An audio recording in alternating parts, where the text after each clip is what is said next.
Google tarjimoniga Uyg'urchani o'z ichiga olgan 5 yangi til mulozimati qo'shildi. Buning bilan Google tarjimon qo'llaydigan til soni 108 ga yetdi.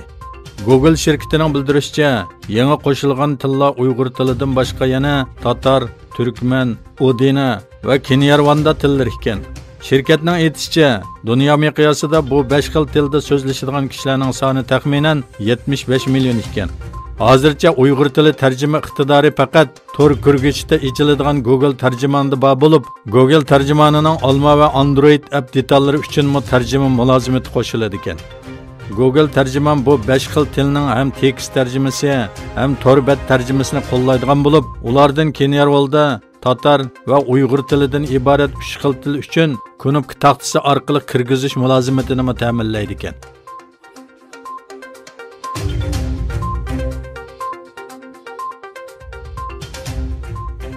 Sharqi Turkistondagi yig'ilish lagerlari haqida Birlashgan Davlatlar Tashkilotida o'tkaziladigan kishilik huquq yig'ini arifasida xalqaro jamoatchilikning tonishini o'stirish va embargo chaqirg'i qilish uchun imzo qo'yish faoliyati olib berilmoqda.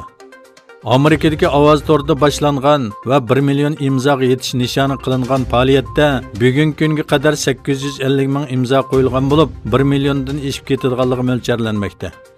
Xitoyda Uyg'urlarni bostirishga xotim berilsin mavzuliq bu imzo faoliyatining uqtirishida mundaq deyilgan. Birlashgan Davlatlar Tashkiloti Kishilik huquq kengashi dunyo parlamentlari va Xitoy bilan savdo qilayotgan shirkatlar diqqatiga 1 million begunoh kishining zolimlarcha mingyushqa, ro'yi va jismoniy qiyin qistoqqa uchrashi insoniyatga qarshi bir jinoyatdir. Sizlarni bu qo'rqinchli vaziyatni tanqid qilishga va Xitoyni asosiy kishilik huquqqa hurmat qilishga majburlash uchun o'rtaq embargo yurgizishga chaqiramiz. Bu kollektiv turma sistemasiga planliq tajovuz, qiyin qistoq va madaniyat hujumiga amdi yo'l qo'ymayli. Tarix Uyg'urlarni va sizlarning buningga qaytirgan inkosinglarni xotirlaydi.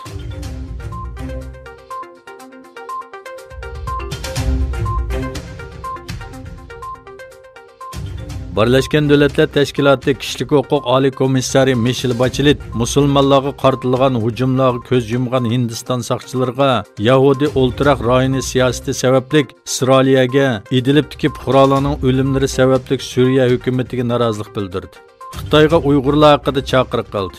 Xitoyning o'zini taklif qilganligidan mamnun bo'lganligini ta'kidlagan Bachelet, taklif qilingan bu ziyoratga tayyorlik qilish bilan birga avatiladigan hayitimizning cheklimiga uchirmasligi talabimizni davomli yetkazyapmiz. Uyg'urlarning ahvolini o'z ichiga olgan holda Xitoydagi kishilik huquq vaziyatini cho'nqur analiz qilishga tirishimiz dedi. Hindistondagi musulmonlarga qarshi hujumlar haqida to'xtalganda, u 23 fevraldan buyon 34 kishining hayotidan ayrilganligini bildirdi va boshqa millatlar tarafidan musulmonlarga qilingan hujumlarga soqchilarning ko'z yumishi va tinish namoyishlarga qarshi soqchilarning chekdan oshirib kuch ishlatishga aloqador xabarlardan qattiq andish qilyapman dedi.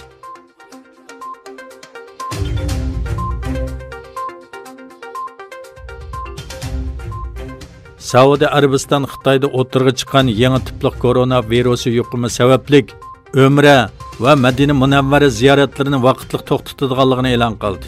Yana bir tarafdan Eron poytaxti Tehron boshchiligida koronavirusi bayqalgan 23 o'lkada juma namozi o'qilmaydiganligi uqtirildi. Eron Sahiyya ministri Said Namaki oldingi kuni e'lon qilgan bayonotda koronavirusining oldini olish uchun yuqum ahvoli og'ir bo'lgan joylarda juma namozi o'qilmaydiganligini bildirgan edi. Shuning bilan birga Eronning muavin prezidenti Masuma Ibtikarning koronavirusi bilan yuqumlanganligi e'lon qilindi. Eron Sahiyya ministrligi 27 fevraldagi bayonotda davlat miqyosida koronavirus sababli o'lganlar sonining 26 ga, yuqumlanganlar sonining 245 ga yetganligini bildirdi. Yana bir tarafdan Yevropada koronavirusi bilan yuqumlanuvchilar soni davomli oshmoqda.